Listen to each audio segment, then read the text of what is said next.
The theatrical union for actors is called Actors Equity Association. Let's have some fun. Let's find out about the unions on today's episode of Casting Actors Cast. Welcome to Casting Actors Cast. It's the podcast for actors in the business of show. Here is your host, Jeffrey Dreisbach. Well, hello and welcome to this episode of Casting Actors Cast. I'm casting director Jeffrey Dreisbach, and this is the podcast and video cast, we call it a podio, for actors. Actors who are thinking about becoming actors, actors who are already acting, and anybody who has any interest at all in the world of being a professional actor. Thank you so much for joining us today on Casting Actors Cast. I want to talk to you about Actors Equity Association today. I don't want to get bogged down in all the union rules and all that stuff, but I do want to share some concepts about Actors Equity Association that you might not have thought of. And when an opportunity to join the union presents itself to you, then this might be useful information as well. So stay tuned for that. This is that moment in the podcast where I want to just express my gratitude for the thousands and thousands of people who are downloading Casting Actors Cast. It is my pleasure to bring this information to you. I keep on thinking that we're developing an amazing community of actors who are joining together in a common purpose, and that is to dispel any myths, any weirdness, any negative things about being an actor in this day and age. And I am so happy that you're here joining us today. I'm going to encourage you to go to our website, castingactorscast.com. That's Casting Actors Cast, all one word. You get some additional information there, some downloadable stuff, including a book called Conversation Pieces Out of the Studio, the Voiceover Workshop for Professional Actors. It's a free 100-page book. All you need to do is fill out the Dive into the Talent Pool form, and that'll take you directly to a downloadable PDF book that I wrote a few years ago about doing voiceover work. So if you have any interest in doing that, plus there's also some really good performance tips and all kinds of things for you to check out at the website. Most importantly is that you can leave me a comment or a question there as well. Which brings me to my final point, which is wherever you're listening to this particular podcast video, I really would love for you to make a review, a thumbs up, a like, any of those things. Just a moment of your time to do that helps me more than you know, as I'm trying to grow this community, and I'm also trying to do an outreach and improve the equipment here in the studio, and do all kinds of things to continue to grow this channel. And really, you can help me do that if you just give me a thumbs up or a rating or whatever it is that you feel you can do. If this has helped you in any way, it would be everything to me. So thank you for that. Let's jump into the subject now, shall we? So we're calling this Actors Equity Association, the ground rules. And what I mean by that is just some basic understanding about the Actors Equity Association. So it is a theatrical union. That means many, many, many theaters are what's called union houses, and that means that they ascribe to the rules and regulations set forth by the Actors Equity Association. So why a union? What does the union do? Well, you should know that the origins of Actors Equity Association came about as a result of trying to push out unscrupulous producers. Back in the 20s and the 30s, when actors were treated pretty badly, I have to say, and many producers would put on shows and then not pay their actors, or the working conditions were absolutely abhorrent, terrible, that actors had to work under just awful conditions. And so the actors decided to get together and form a union in order to provide some kinds of protections, including safety in the workplace, including a payment structure that these producers had to abide by so that their actors got paid. And then as the union continued to grow, all kinds of additional inputs came into the union that are continuing today to help actors all over the country. In fact, all over the world. And so Actors Equity Association does provide a lot of really nice perks, but primarily the original source is really about protecting and taking care of the actors and the membership. And so in addition to those kinds of protections, there are also compensation, compensation platforms, for lack of a better way to say it, pay scales that actors know how much they're getting paid for whatever particular job there is. And we'll go through that list in just a minute. But in addition to having that structured pay system, there's also health benefits. So actors, after a certain amount of accumulated weeks of employment, can start getting health benefits. And there's also a pension plan. I'm still an Actors Equity member, by the way. I have yet to kind of stop my membership. I think partly due to this situation with a pension, that I put some money into Actors Equity when I was acting. And so I kind of want to make sure that that's all in place, so that when I do retire, then I might have something coming to me a little bit. So there's a really awesome pension plan. There's also all kinds of little perks that have been given to actors over the years. There still is, to my understanding, there is still an Actors Equity opportunity for actors to get new shoes. I think once a year they make shoes available for actors. And I think that there was an actor at one time who used to pound the pavement really bad, going from door to door to door to agents and managers. And when he passed away, I think he gave a ton of money to do nothing but provide actors shoes for those that want them. So, I think that that's just kind of cool. We are also in McCorkle Casting, my office in New York, we're also actively participating in giving away some scholarship money as well to actors. One particular fund is called the Sturdivant Awards, and once a year we give a musical theater male and a musical theater female a financial stipend based on work that Roger Sturdivant did with Pat McCorkle many, many years ago. And so that fund was established. So there's all kinds of scholarships and really some neat opportunities. Finally, there's also Actors Equity has outreach into the community for health issues as well. Equity Fights AIDS is one of those areas in which Actors Equity does make some substantial contribution and has led the way in making sure those who have been afflicted with AIDS are taken care of to the best of our ability as Actors Equity Association members. So it's really kind of a really wonderful thing that's taking place.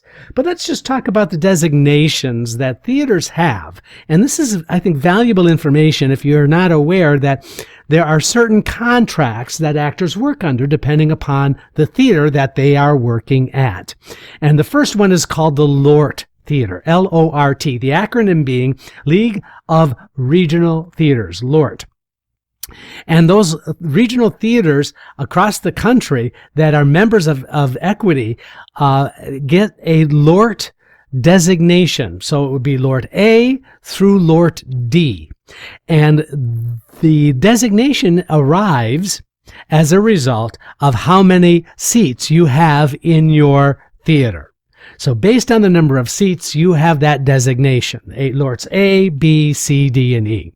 I think there's a LORT E, if I'm not mistaken. I could be mistaken. Human being, whatever. And so, depending upon the size of the house, how many seats are in the theater, those pay scales are adjusted accordingly. Clearly, the more people that attend that particular performance, the more financial incentive there is and given to that particular actor. One of the LORT theaters that we work for is we have worked and cast for the Guthrie Theater for over 25 years now. And the Guthrie is a LORT A theater. It's a beautiful, I think, 1,500 seat. The main stage is a 1,500 seat house. And it's, a world recognized LORT theater. So That's an example, all the way down to a Lord D theater, which is, I think, 299 seats, for example. So that becomes a LORT contract, where the pay scale is adjusted according to size of the theater. There are other designations. For example, there are Broadway. So the Broadway theaters in New York have their own designation, and they would be under a Broadway contract. There's also the Off-Broadway theater contract. That's very specific to those areas, and there are some equity contracts that are specific to regions across the country as well. So there would be some specialty contracts. There would also be a letter of agreement, so that sometimes a guest artist would go to a college or university. He's an equity, or he or she is an equity member. They would go to a college or university. They would be under a letter of agreement, or they would be under a specialty contract or guest artist contract. There's also a 99-seat contract for Actors Equity. There's also a mini contract. There is a casino contract. There's a dinner theater contract. And all of these are designed to have specific rules and regulations about protections for the actor, as well as pay scales. So that if you become an equity member, all of those opportunities are available to you. And you have a really good idea of, in fact, you'll have a very specific idea about how much money you will be making under that particular agreement.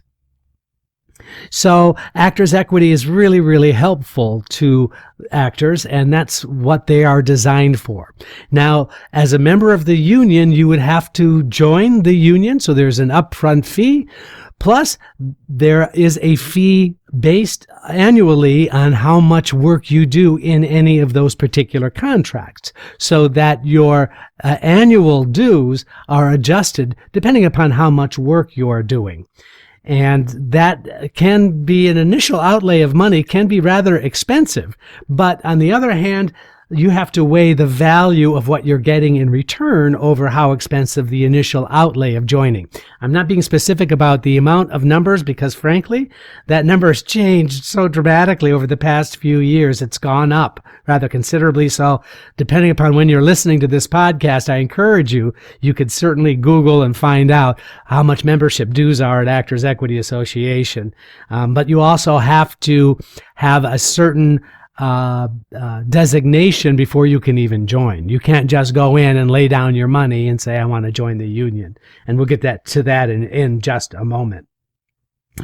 In addition to those things that I've mentioned, there is a wonderful page on the website for Actors Equity Association for its members, and it's called Casting Call, and it lists all of those shows that are currently casting.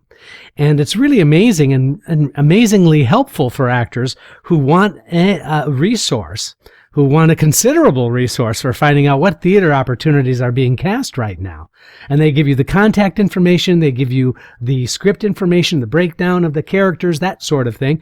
And so you can really, as the CEO of your own company, you can find out a lot about those opportunities that are going on out there. So something to think about in terms of looking for jobs. Actors Equity is also known for giving and providing tax tips for actors, absolutely free of charge.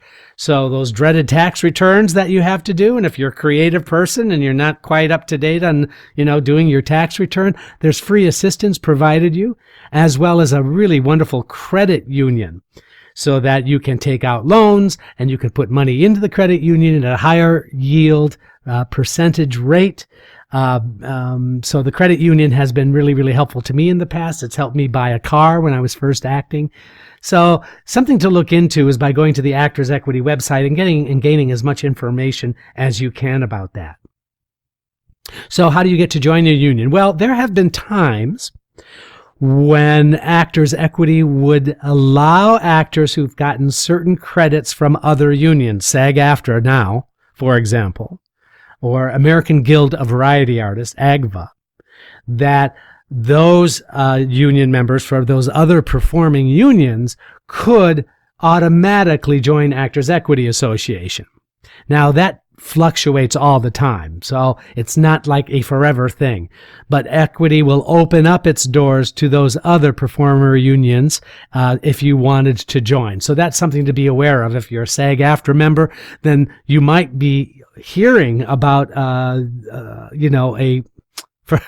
sale for you to join Actors Equity Association. Now, other times there's a program where you would become an Actors Equity Association member by being in the candidate program. And I'm going to talk to you about that in just right now. I'm going to talk to you about that right now. So being a candidate program literally means that you are hired for a project as a non-union member, but because you want to enroll in the Actors Equity Candidacy Program, you are given an opportunity to collect a point per week. So that if you collect up to 25 points in the candidacy program, that means that the producer tells Actors Equity that you are involved in their program. So, for example, we work at Barrington Stage, and Barrington Stage will oftentimes bring in non-union members, but offer them the opportunity to become an equity candidate member. And so that the weeks that they work as an actor, as a performer, that accumulated point, when it gets to 25, that you become and can become an Actor Equity member. Then you are invited to join. So that's kind of cool. However, you don't have to necessarily join. If you don't join at that 25-week period and you decided to do more non-union work, then it becomes kind of challenging, because then it becomes 50 points before you are allowed to join. So, of course, the incentive is that once you accumulate your 25 weeks, Equity wants you to join their union. You don't have to do that. You could simply not join and do non-union work, or continue to accumulate those equity points over time. But at that point, it would be 50 points that would be required on your part. So that's something to think about. As I've mentioned in many podcasts before, many podios before, joining a union does not necessarily get you more work. So you want to join the union when the timing is appropriate, when it feels right, when it seems like you're ready to transition from those non-union jobs into a union job. So be really careful and make sure you do the following when you are approached about being an equity member. Make sure that you understand that you are no longer allowed to take any non-union theatrical work if you are an equity member. So that means that suddenly a lot of opportunities might open up. But on the negative front, some of those theaters that aren't associated with Actors Equity Association, you might not be able to work at any longer. Now, I will say that I don't have all the statistics in front of me, but most theaters across the country, professional theaters, who have had any kind of length of time or length of service as a theater, professionally speaking, probably have made arrangements with Actors Equity, either with specialty contracts, with letters of agreement, or they might have been given a LORT designation or special artist or some special designation with the union. So that doesn't mean necessarily that you just can't work there. It means that you have to have an arrangement with the theater that they're going to support you being a union member. And the unions are quite open to that because obviously they want as many theaters as they can get. They really want to make sure that the actors are afforded all of these protections. And so that's what the unions are there for. They're there for you. Although, honestly, it does cost you something. And so, again, just to reiterate, don't be anxious to join the union. My feeling is that when the time is right, then you'll be able to join. So that's my information about Actors Equity Association. So those are the ground rules. A couple of other last-minute thoughts. When you are in an equity show, that there is an equity deputy among your castmates, and that would be the person you would go to should there be any kind of grievance. Now, the equity deputy is considered a serious role in that it's the deputy that goes and is the liaison between the cast and Actors Equity should there be any kind of issues taking place. Also, there are equity rule books that lay out for every contract exactly the do's and don'ts, what's acceptable and what is not. And so if you have some interest in kind of being a good union member, you might want to get that information. You might want to get those rule books on LORT contracts, and just so that you have a good understanding. Or you might want to find out the difference between a principal contract in a musical and a pink contract if you're doing ensemble or chorus work. There's also a showcase contract. There's a 29-hour reading contract. So there's all kinds of different designations that are out there for actors that it would be wise on your part to have a familiarity with each of those designations so that when you have an opportunity, you're going to go into it with a lot more confidence and a lot more understanding about how Actors Equity Association works. Hey, listen, I hope that this has been helpful to you. If it has been, please give me a review, give me a like, let me know that this was helpful. In addition, if you have any questions at all, please go to castingactorscast, all one word, .com. Thank you for watching and viewing this podcast video. I'm Jeffrey Dreisbach. Thanks. Casting Actors Cast is made possible with your support just by listening. Please like, share, and subscribe wherever you get your podcasts.